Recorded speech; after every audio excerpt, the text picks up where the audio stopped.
You are Black in the Green Room on KBLA Talk 1580 with me, your host, Keith Underwood.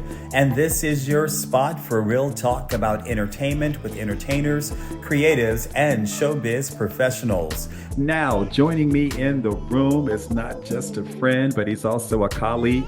He's a business manager and CPA to multiple entertainment clients. Welcome to the room, Darin Jones.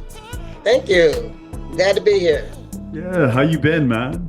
I'm doing pretty good. How about yourself? Dude, I don't have any complaints at all. Just, hustling and grinding. You know how we do. Yeah, absolutely, absolutely. You Yes. called me at a busy time. We're in a busy time right now, tax season, so we're getting it done. But I'm delighted to be here to interview and talk with you. Thank you, man. Now, for most people that, most lay people that are used to filing their taxes in April, why are you doing taxes now? Explain that to them. Yes, that's always the question. Why are we doing taxes now? Usually, clients, we have entertainment clients. A lot of times, they don't have their K1s from other entities that they may be investing in. They usually have a lot of other interests in restaurants and other businesses and things like that. So usually, their corporations for those companies are not done in March when corporations are due. So we usually extend those corporations out until September 15th. And then, of course, the corporation K1s normally would flow up to the individual. So in April the 15th, it wouldn't be ready. So we will extend that to October the 15th. So normally high net worth clients and entertainment celebrity clients don't file their personal returns and corporate returns until 9/15 and 10/15. So that's the gist of it. It's usually information that we're waiting on 1099s, K1s, and those sort of things, waiting for the other business managers to close out the other entities, and then they send us the information that we need. So a lot of times we try to do it as early as we can, but we just extend it. We have the extension until 9/15, 10/15. Yeah. So that's the Darren, gist. Darren, tell me, were you always a numbers guy or, was this something that came to you later? How did you get into accounting and being a CPA? I I was always kind of a numbers guy. I worked for city government. I worked in banking. I worked in real estate, and I've been in business management about 17 years now. Since moving out here to Los Angeles, I was really taking one of the interests I wanted to get into this business because I saw how celebrities mismanage their funds, particularly Mm, minority entertainers. And so that was one of the things that I wanted to get out and help them manage their finances, their investments, manage their books, manage just different things like that, manage their lifestyle, their households, and things like that. Because I think of us as like a concierge service, a financial concierge, because we're helping them get housekeepers, we're helping them with people to manage their properties, we're helping them with just anything. Business managers, we help them with any and everything you can think about, their jets, buying their cars, and things like that. So I really wanted to get involved in this particular part of accounting because I wanted to make sure, that people not only make the money, but they able to have something down the road. Because a lot of times celebrities don't realize it's only a snapshot that you're a star and everybody loves you. But when that's over, what do you have left? And that kind of used to boggle my mind. And sometimes, when you're at the peak of your career, it's great. But then when no one knows you, you want to still mm, say, hey, I have some money left. I put money away. Now and I still can go on and live a comfortable life, that type of thing. yeah. What is the most common mismanagement, thing that you see celebrities doing when they come to you? One of the things that they come to, a lot of times they have not, for odd reason, didn't want to pay their taxes. That's one of the Wow. that's one of the things that because what happens is, I mean, it's kind of a catch-22, right? Even though we're trying to manage them and say, hey, manage your spending, keep things down and all that. Unfortunately, they think money is going to continue to come in. They think the TV show is going to keep going, and they think that touring is going to keep happening, and people are going to keep loving them. But the reality is that things dry up and it stops. And so, but their spending continues. And so that's one of the things we have to kind of curtail, because even though the work has stopped and minimized, their spending is still at a high level. So Hmm. that's one of the things that we have to fight with. Bills don't go away. Bills do not go away. Right. And that's one of the things we try to, it's hard for us because with the client, it's their money. So when we're trying to talk to them about, hey, you need to, watch your spending. If you keep at this spending rate in 3 to 5 years, you're going to be out of money. They don't really want to hear Mhm. that. So we got to kind of have that kind of conversation with kid gloves. But that's one of the things that we see that's already, when they come to us, they've probably already in a tax situation. And Yeah. not to say the other business management didn't file their taxes. It's just that they were trying, by the time that tax accountant got to telling them, hey, you spent all the money, there's no tax money. So what we do, we try to tell the client when we first get them, we say, hey, all your money, net profit after commissions, when you get your money in, we're going to put 40% into a CNI, which is an investment account, or a tax savings account. And so therefore, we try to have money that they don't really know. They see it, but they don't. We don't touch that money. So you can, if you spend your money on the rest of the things, we have a tax savings account. So we try to, when they come to us, we try to say, hey, we want to start this out the gate and say, we're going to put some money set aside for taxes. And so Yeah. that's how we kind of mitigate them overspending and not having tax money when it counts. Yeah. What are some of the types of entertainers that you service, Darren? Mainly our company, we service music industry, touring clients. We serve the directors and producers in the movie industry. We service high net worth executives from Disney and Warner. Uh, we have just a host of social media. That's big. That's been big for the last 5 to 7 years. That's taken off big. Wow. What we're seeing is a lot of the social media TikTokers. What they do is they're using their platforms, and then they're getting into all sorts of things, cosmetic.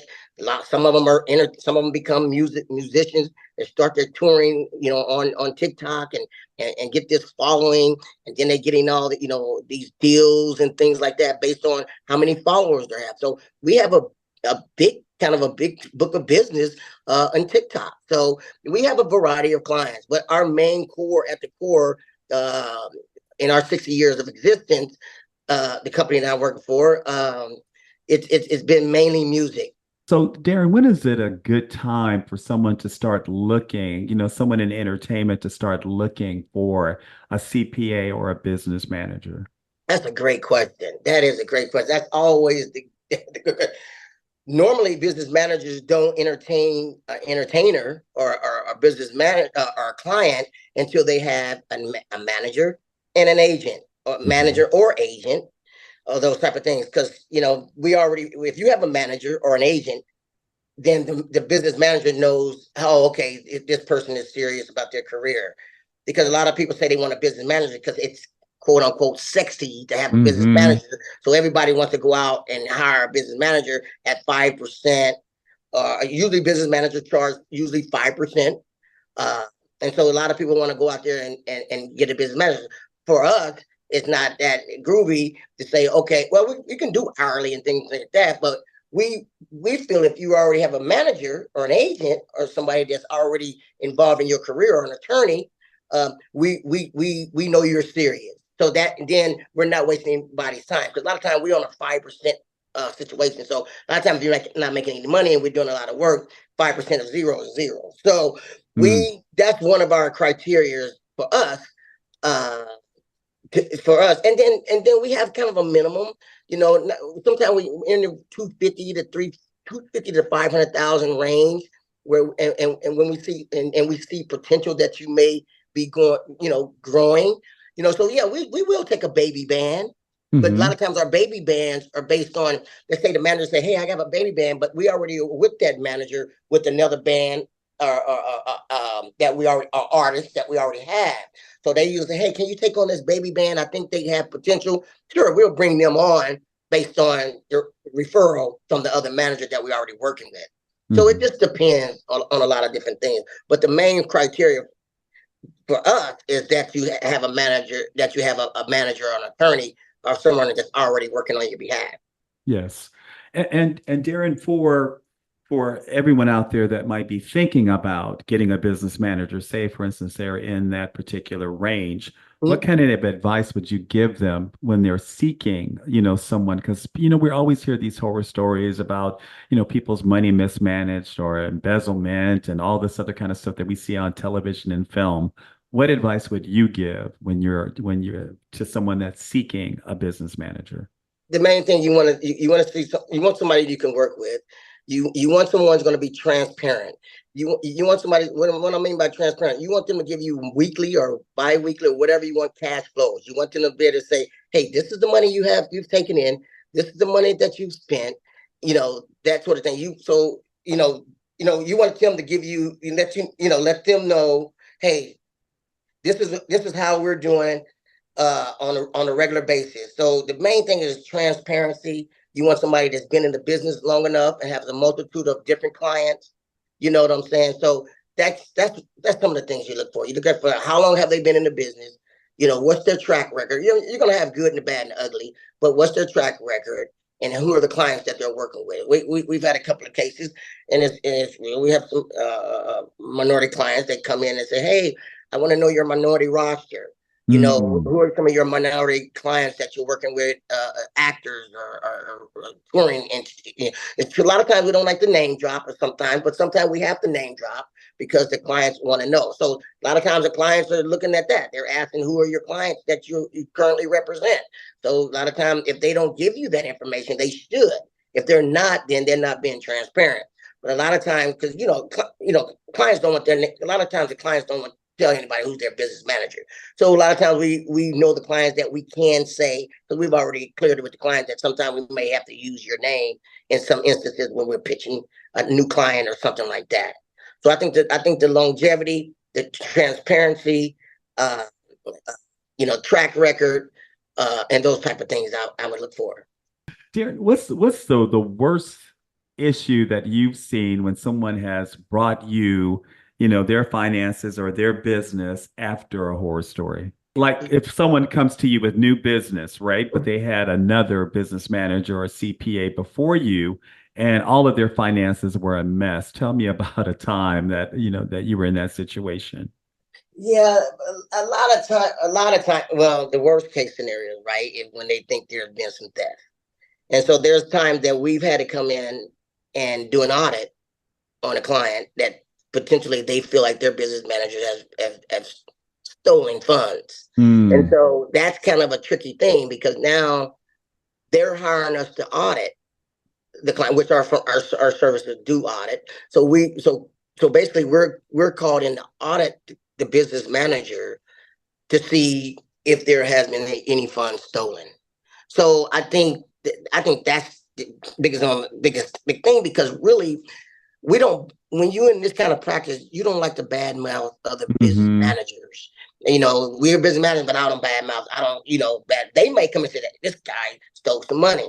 So it was a tricky situation because we had to go in, we had to do the audit, and then at this point, if whatever our findings are, if we do find that that's the case, first we got to bring it up to the client, and then the client has to make a decision on if they're going to prosecute or take it to the next level. In this particular case, they were able to settle with the business manager, and things didn't go as far as jail time or anything because they were able to settle because we did find some misappropriations. So in that case, that was one of the, I thought was the major.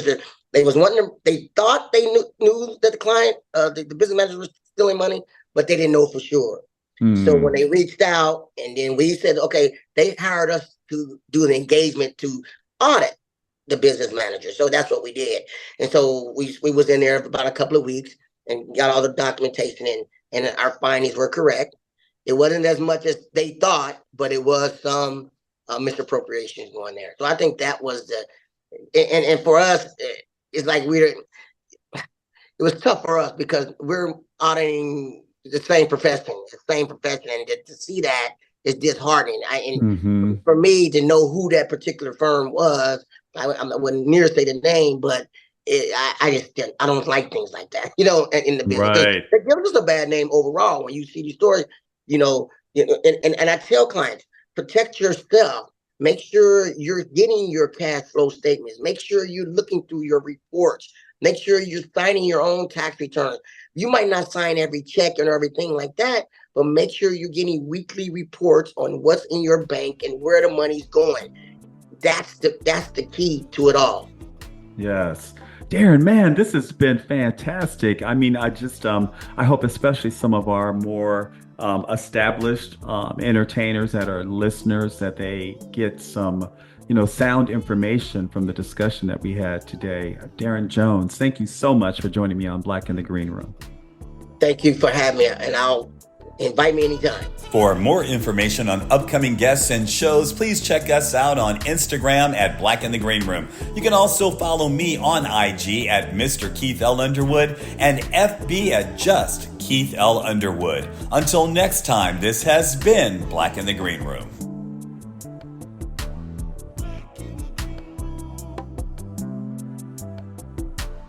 Black in the green room.